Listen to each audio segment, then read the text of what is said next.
Mujercitas, una obra de Louisa May Alcott.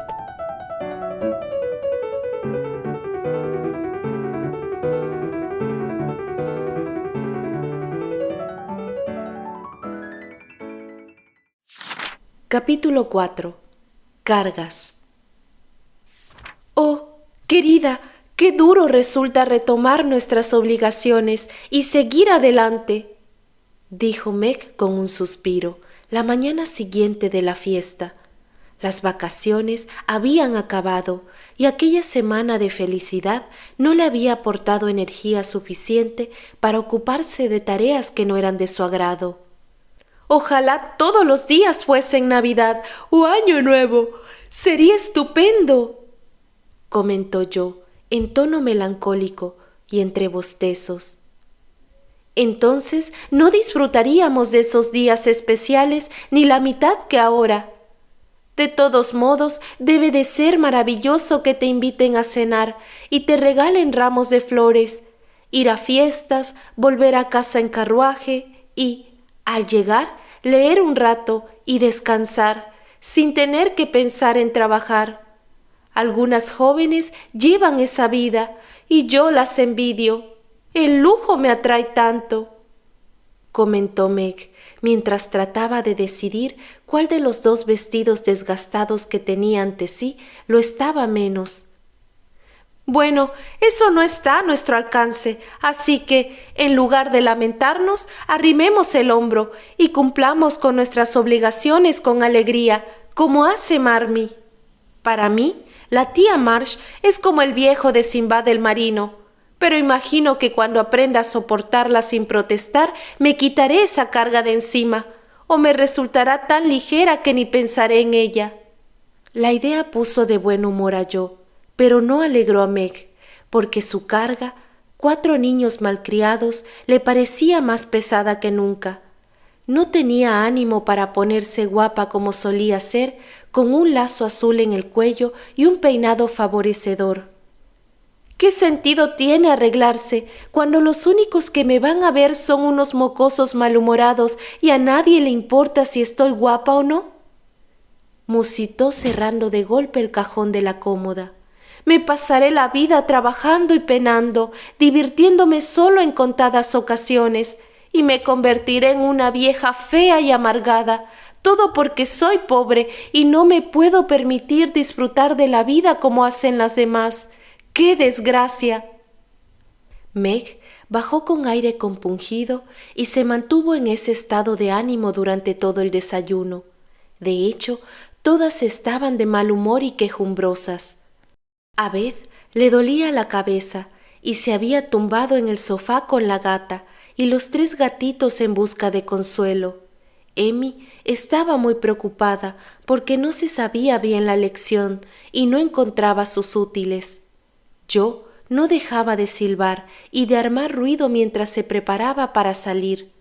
La señora Marsh intentaba terminar de escribir una carta que tenía que enviar de inmediato, y Hannah estaba muy gruñona porque no le sentaba bien acostarse tarde. «No creo que haya una familia de peor humor», exclamó Jo, que perdió los estribos después de volcar un tintero, romper los cordones de sus zapatos y aplastar su sombrero sentándose encima de él. «Pues tú eres la más cascarrabias de la familia», replicó Amy, cuyas lágrimas cayeron sobre su pizarra y borraron la suma, llena de errores, que acababa de hacer. «Beth, si no bajas estos horribles gatos a la bodega, acabaré ahogándolos», exclamó Meg, muy enfadada, mientras trataba de librarse de uno de los gatitos que se había encaramado a su espalda y se mantenía clavado a ella, como si de un erizo se tratara, fuera de su alcance. Jo reía, Meg protestaba, Beth imploraba y Amy se lamentaba porque no recordaba cuánto era 9 por 12. «Niñas, niñas, callad un minuto, debo enviar esta carta con el correo de la mañana y, con tantas quejas, no me puedo concentrar», exclamó la señora Marsh, al tachar por 3ª vez una frase de la carta. Se produjo un momento de calma que tocó a su fin Después de que Hannah entrara con 2 empanadas recién hechas, las dejara sobre la mesa y se marchara. Aquellas empanadas eran toda una institución. Las jóvenes las llamaban manguitos, porque, a falta de estos, resultaba muy agradable sentir en las manos el calor de la pasta recién horneada en las mañanas frías. Hannah nunca dejaba de prepararlas, por muy ocupada o malhumorada que estuviera, porque sabía que la jornada sería larga y dura. Las pobres criaturas no comían nada más hasta volver a casa, y rara vez regresaban antes de las 3. Beth, acurrúcate con tus gatos. Espero que se te pase el dolor de cabeza. Marmee, adiós.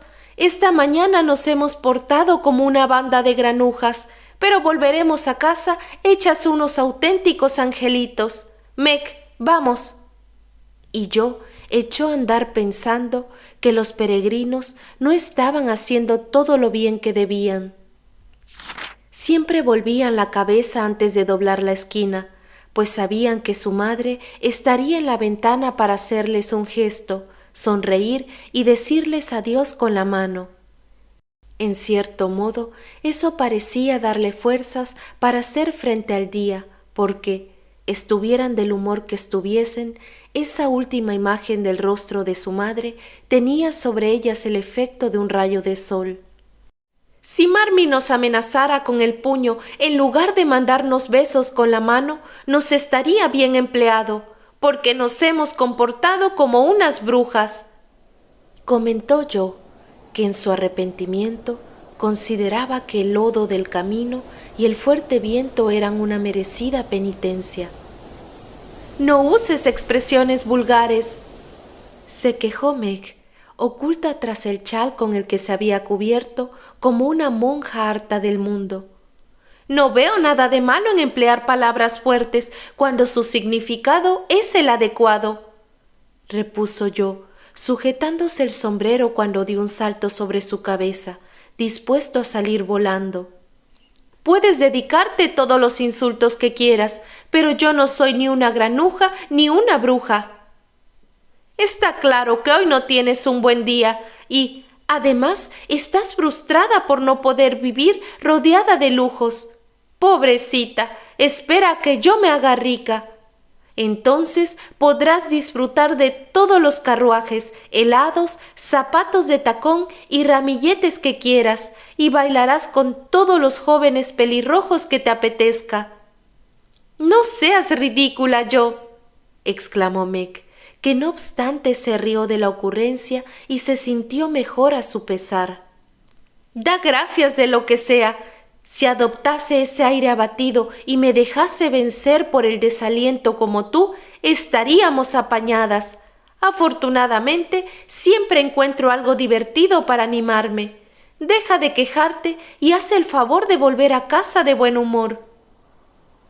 Cuando llegó el momento de separarse, yo di una palmada de ánimo a su hermana, y cada una siguió su camino, con la empanada caliente en las manos, intentando poner buena cara al mal tiempo, al trabajo duro y al hecho de no poder satisfacer sus sueños adolescentes de bienestar.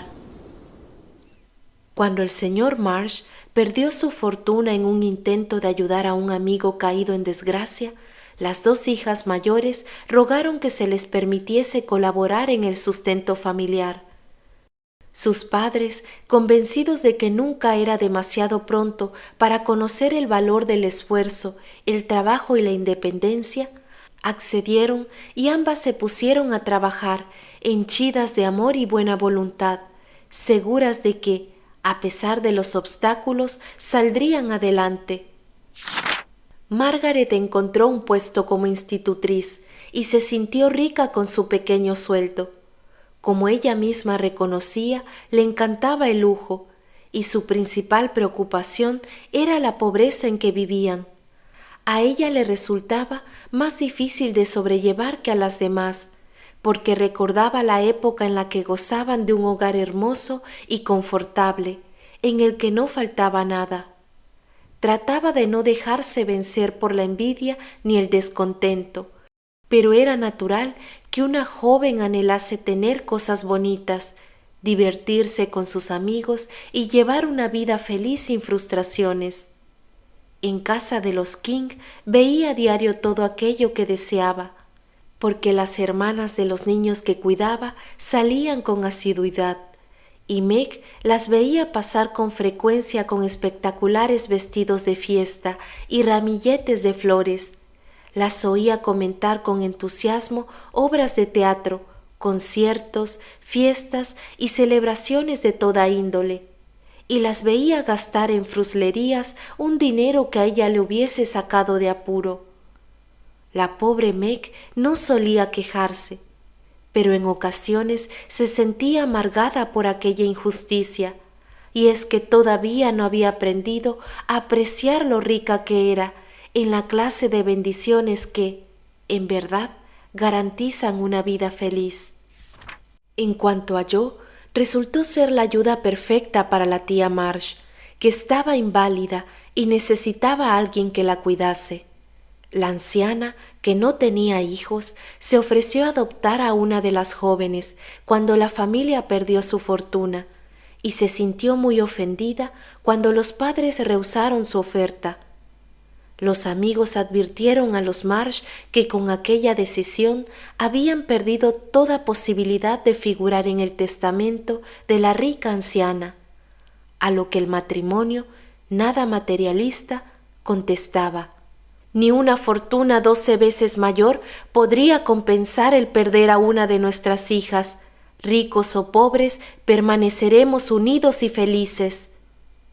La anciana les retiró la palabra durante un tiempo, hasta que un día, en casa de una amiga, conoció a Jo, que la cautivó con sus dotes cómicas y su franqueza, hasta el punto de que le ofreció trabajo como dama de compañía.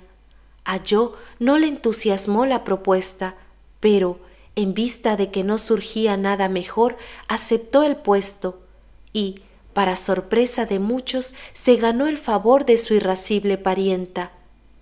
Tenían sus más y sus menos, y en una ocasión Jo se había marchado a casa espetando que no aguantaba ni un segundo más, pero la tía Marsh, a quien enseguida se le pasaban los enfados, la reclamó con tal urgencia que la joven no tuvo corazón para negarse. Y es que en el fondo había cogido cariño a aquella vieja cascarrabias. Yo sospecho que lo que en verdad le gustaba de aquel trabajo era la enorme y bien surtida biblioteca, que era pasto del polvo y las arañas desde la muerte del tío Marsh. Yo recordaba bien al anciano y amable señor que le prestaba sus grandes diccionarios para que construyera puentes y raíles de ferrocarril. Le contaba historias sobre curiosas ilustraciones de libros escritos en latín y le compraba panecillos de jengibre cuando coincidía con ella en la calle.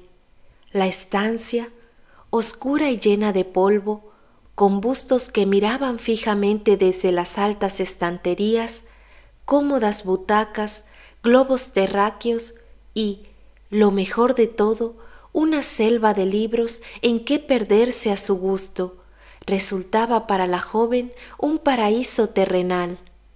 En cuanto la tía Marsh dormía la siesta o atendía una visita, yo corría a aquel tranquilo refugio para, acurrucada en una butaca, devorar poesía, novelas de amor, de historia o de aventuras, o contemplar ilustraciones, como un auténtico ratón de biblioteca. Pero, como suele ocurrir, la felicidad no dura eternamente, y, así, cuando estaba en lo mejor de una historia, en el verso más dulce de un poema, o en el punto álgido de un relato de aventuras, una voz chillona la reclamaba: «¡Josephine! ¡Josephine!», y se veía forzada a abandonar su paraíso para devanar un ovillo de hilo, bañar al perro o leer en voz alta ensayos de Belsham durante horas. Yo sentía que estaba llamada a realizar algo portentoso y, aunque no sabía en qué podía consistir, confiaba en que descubriría con el tiempo. Mientras tanto, su principal frustración era no poder leer, correr y montar a caballo tanto como quisiera. Su carácter fuerte, su lengua afilada y su espíritu incansable la llevaban a meterse en líos, una y mil veces, con lo que su vida era una sucesión de altibajos que podían resultar tanto cómicos como patéticos.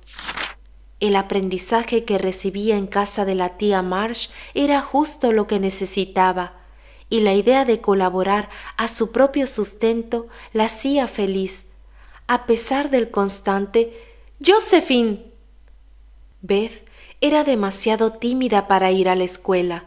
Lo habían intentado, pero la pobre lo pasaba tan mal que habían optado por que estudiase en casa, con su padre.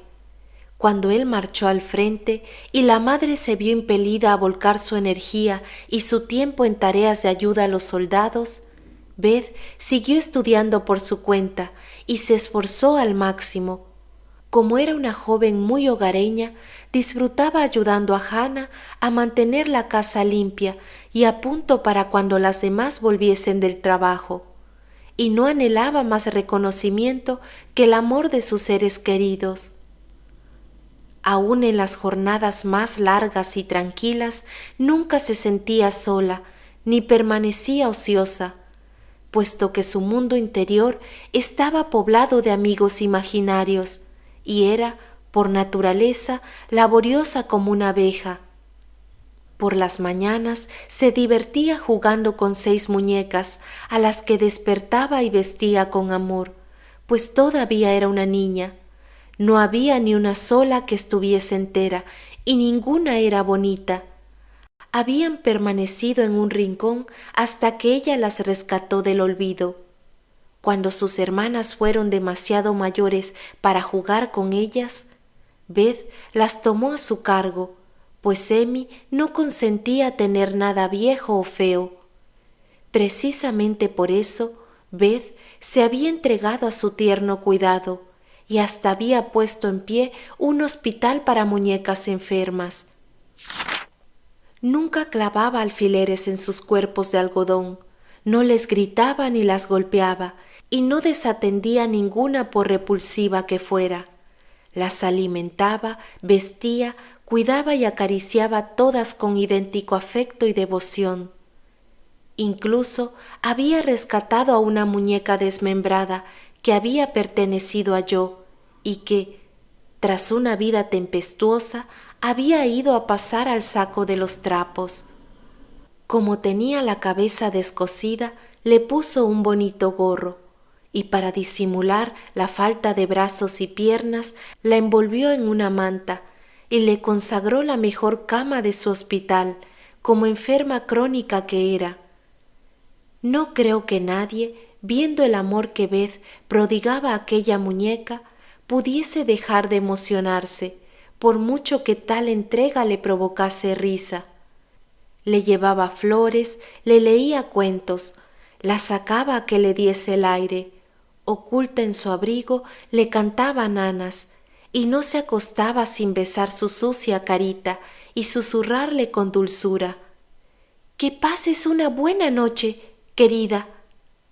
Como el resto, Beth también tenía sus penas y, puesto que no era un ángel sino una niña muy humana, también ella dejaba escapar unas lagrimitas, decía yo, por no poder tomar las lecciones de música y no contar con un buen piano. Amaba tanto la música, se esforzaba tanto por aprender y practicaba tan pacientemente en el viejo y desafinado instrumento de la familia, que parecía obligado que alguien, por no decir la tía Marsh, acudiese en su ayuda. Nadie lo hizo, sin embargo, y nadie la vio nunca secar las lágrimas que caían sobre las teclas amarillentas y desafinadas cuando ensayaba sola. Mientras trabajaba, cantaba como una pequeña alondra. Nunca estaba cansada si se trataba de tocar para Marmee y sus hermanas. Todos los días se decía esperanzada: «Algún día, si soy buena, conseguiré tocar mi música. El mundo está lleno de mujeres como Beth, tímidas y tranquilas, que aguardan sentadas en un rincón hasta que alguien las necesita, que se entregan a los demás con tanta alegría que nadie ve su sacrificio, hasta que el pequeño grillo del hogar cesa de chirriar y la dulce y soleada presencia desaparece para dejar tras de sí silencio y oscuridad. Si alguien hubiese preguntado a Amy cuál era su principal quebradero de cabeza, ella hubiese contestado sin dudar: mi nariz. Cuando era pequeña, yo la había dejado caer accidentalmente en un capacho de carbón, y Amy sostenía que eso había afectado su nariz sin remedio. No era grande, ni estaba siempre roja como la de la pobre Pétrea. Era más bien chata y, por mucho que la levantase, nunca le daría el aire aristocrático que anhelaba.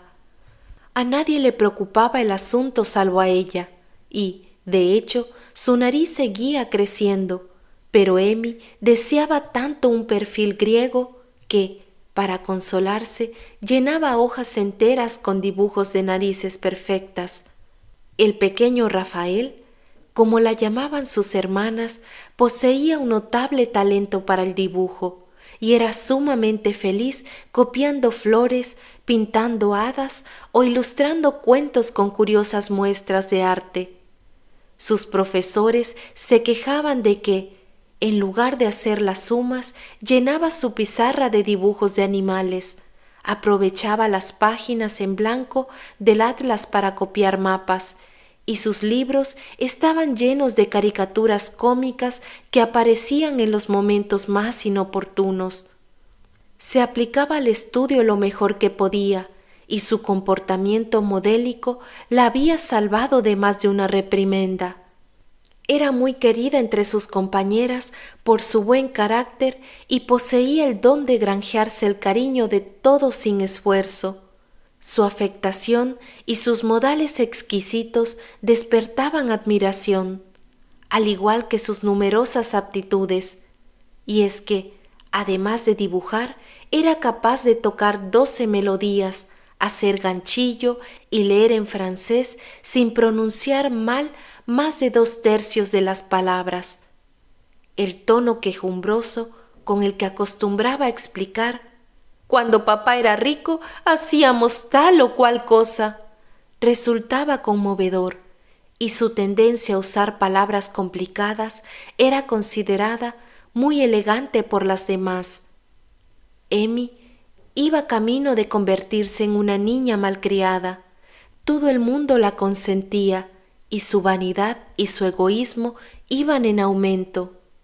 Sin embargo, había algo que mantenía a raya su vanidad: verse obligada a usar los vestidos de su prima. La madre de Florence no destacaba precisamente por su buen gusto y, para Amy, llevar un sombrero rojo en lugar de uno azul, vestidos poco favorecedores y delantales chillones que no eran de su talla, le parecían un suplicio.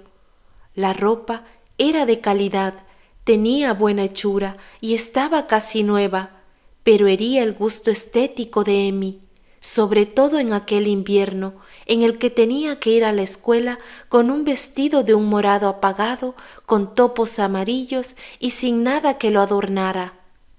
Mi único consuelo, le había contado a Meg con lágrimas en los ojos, es que mamá no me mete el dobladillo de la falda cada vez que hago una travesura, como hace la madre de María Parks.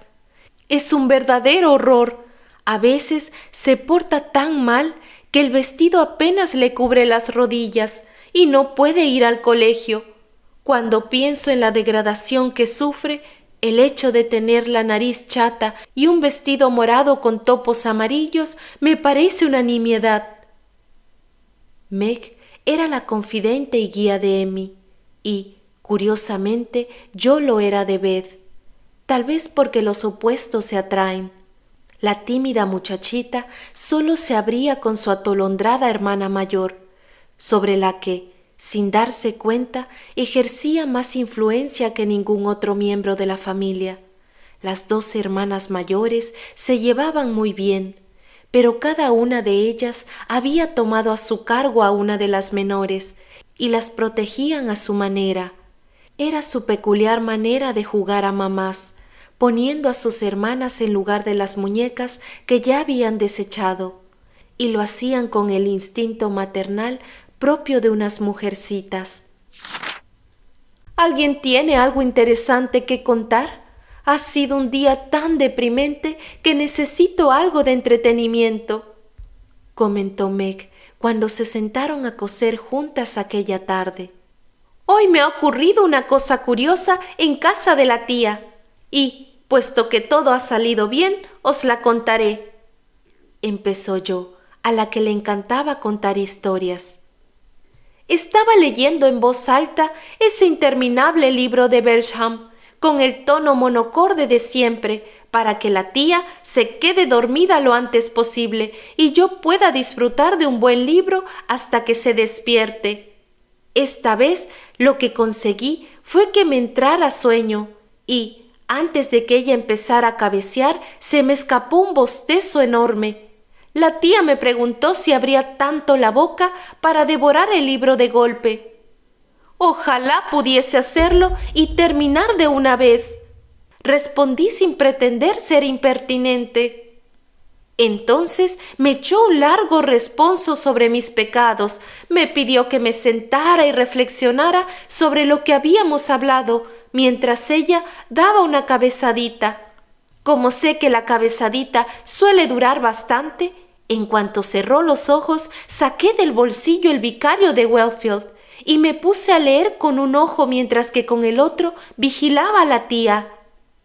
Cuando llegué al punto en el que todos se caen al agua, me olvidé de dónde estaba y solté una carcajada. La tía se despertó, descansada y de buen humor, y me pidió que leyera en voz alta un poco de ese libro frívolo que prefería al edificante y serio Belsham. Me esforcé al máximo y le gustó, aunque se limitó a comentar: «No comprendo bien de qué trata, léelo desde el principio, querida». Así lo hice, procurando que los Primrose resultasen más entretenidos que nunca. En un momento dado, cuando el texto estaba en un punto emocionante, tuve la picardía de interrumpir la lectura y le pregunté mansamente: «Tía, me temo que la estoy aburriendo. ¿Quiere que lo deje aquí?». Retomó la calceta que había dejado caer, me lanzó una mirada airada desde detrás de sus gafas y contestó tajante: «Jovencita, acaba de leer el capítulo y no seas impertinente». ¿Reconoció que le estaba gustando?, preguntó Meg. «Por Dios, no, pero dejó al viejo Belsham a un lado». Y por la tarde, cuando volví a buscar los guantes que había dejado olvidados, la sorprendí tan embebida en la lectura del vicario que ni me oyó reír y bailar de alegría en el vestíbulo. Por los buenos tiempos que vendrían, qué agradable podría ser su vida si eligiese ser feliz. A pesar de lo rica que es, no la envidio. Al fin y al cabo, imagino que los ricos tienen tantas preocupaciones como los pobres, añadió yo. Eso me recuerda, dijo Meg, que yo también tengo algo que contar. No es tan divertido como la anécdota de Joe, pero he estado dándole muchas vueltas mientras venía de camino. Hoy, en casa de los King, todo el mundo estaba muy inquieto, y uno de los niños me contó que su hermano mayor había hecho algo horrible y que su padre lo había echado de casa.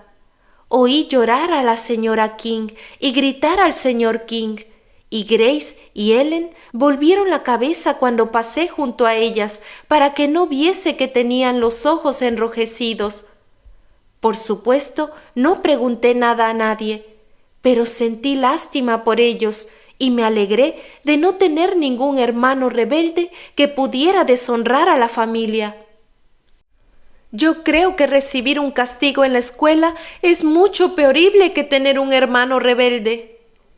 intervino Emmy, meneando la cabeza, como si tuviera una honda experiencia de la vida. Hoy, Susie Perkins ha venido al colegio con una sortija de cornalina roja preciosa. Me gustó tanto que deseé con todo el alma ser como ella.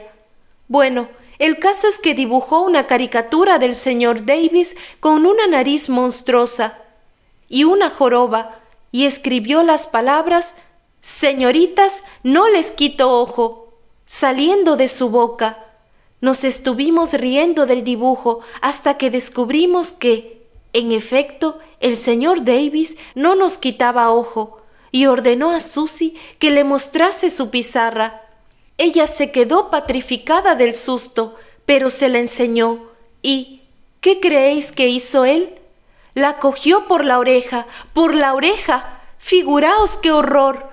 La obligó a subir al estrado y la tuvo allí plantada 1 hora y media, sujetando la pizarra para que todas la viéramos.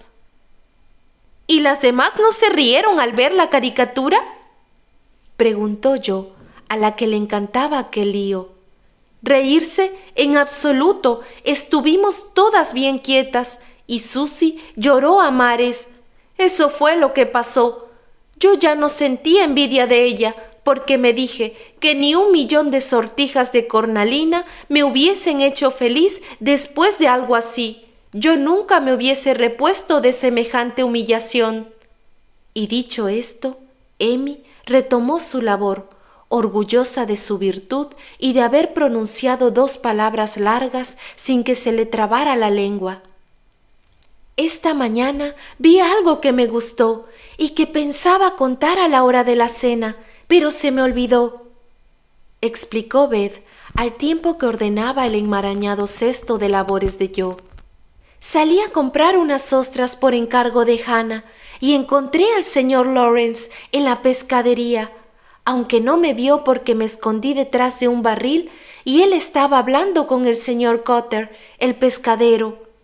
En eso entró una mujer pobre con un cubo y una fregona y se ofreció a limpiar el local a cambio de un poco de pescado, porque no tenía nada que darles de cenar a sus hijos y le había escatimado un jornal.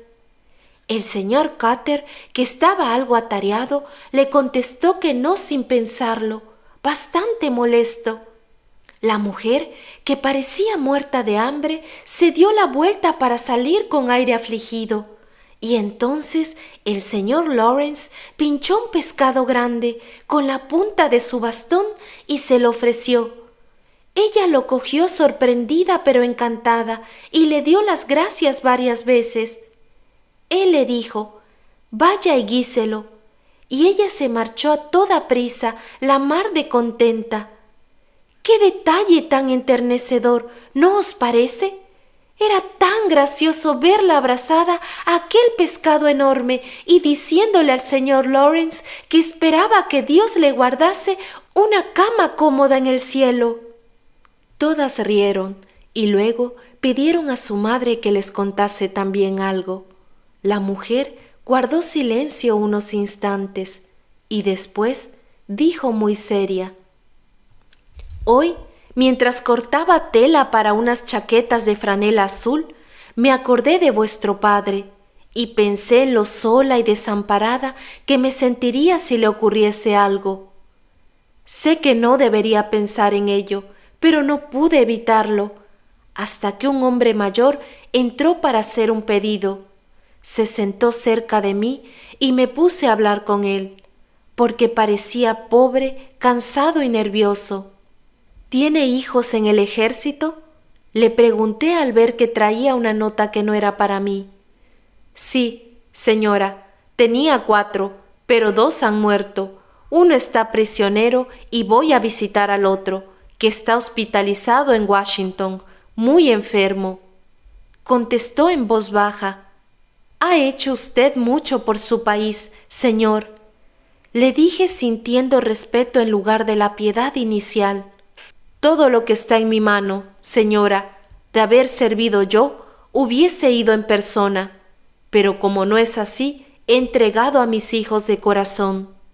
Hablaba tan animosamente, se mostraba tan sincero y parecía tan complacido de entregar cuanto tenía que me sentía avergonzada. Yo había ofrecido a un marido y me parecía un precio excesivo, mientras que él había dejado marchar a 4 hijos sin quejarse.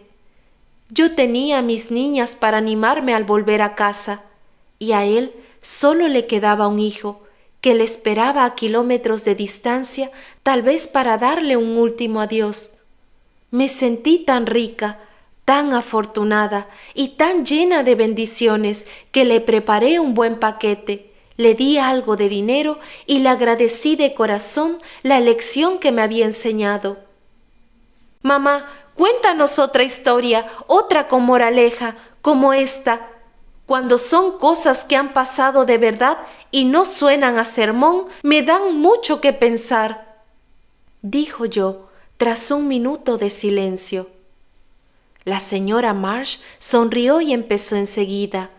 Llevaba muchos años contando historias a aquel pequeño público y sabía muy bien cómo complacerlas. Había una vez 4 niñas que tenían lo bastante para comer, beber y vestir, bastantes comodidades y caprichos, buenos amigos y unos padres que las querían mucho, y sin embargo no estaban satisfechas. En este punto, las jóvenes se miraron de reojo y empezaron a coser diligentemente.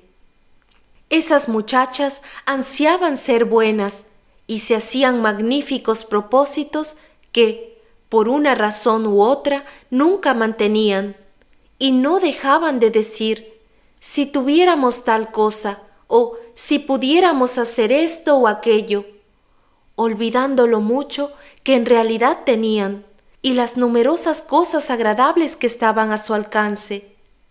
Así pues, preguntaron a una anciana a qué hechizo podían recurrir para ser felices, y ella les contestó, cuando os sintáis descontentas, pensad en las bendiciones que habéis recibido y dad gracias por ellas. Al oír esto, yo levantó la vista un segundo, como si fuese a decir algo, pero cambió de idea al entender que el cuento no había terminado. Como eran unas jovencitas muy inteligentes, decidieron seguir el consejo y pronto se sorprendieron al comprobar lo afortunadas que eran. Una descubrió que el dinero no podía evitar que la vergüenza y la pena entrasen en una casa, por rica que ésta fuese. Otra, que se creía pobre, entendió que gracias a su juventud, su buen humor y su salud, era más feliz que cierta anciana cascarrabias que no sabía gozar de su posición. Una tercera comprendió que, por desagradable que resultase tener que preparar la cena, era mucho peor tener que mendigar para poder cocinarla. Y la cuarta comprobó que ser buena valía más que tener una sortija de cornalina. Así pues, convinieron en no volver a quejarse, disfrutar de las bendiciones que habían recibido y procurar ser merecedoras de ellas, pues, en lugar de crecer, podrían muy bien desaparecer. Y creo que nunca se arrepintieron ni se sintieron decepcionadas por seguir el consejo de la anciana. Marmee, qué ingeniosa, has dado la vuelta a nuestras historias y las has aprovechado para darnos un sermón, exclamó Meg. Me gusta esta clase de sermones. Me recuerda a los que nos solía dar papá, observó Beth, pensativa, mientras enderezaba las agujas en el acérico de Jo. Yo no me suelo quejar tanto como las demás, pero después de ver lo que le ha ocurrido a Susie, lo haré mucho menos, afirmó Amy muy seria. Necesitábamos esta lección y no la olvidaremos. Si lo hacemos, solo tienes que repetirnos lo que la vieja Chloe le dice al tío Tom. Pensad en vuestras bendiciones, niñas, pensad en vuestras bendiciones. Intervino yo, que no podía resistirse a sacarle punta al sermón, aunque el mensaje le había llegado tan hondo como a las demás.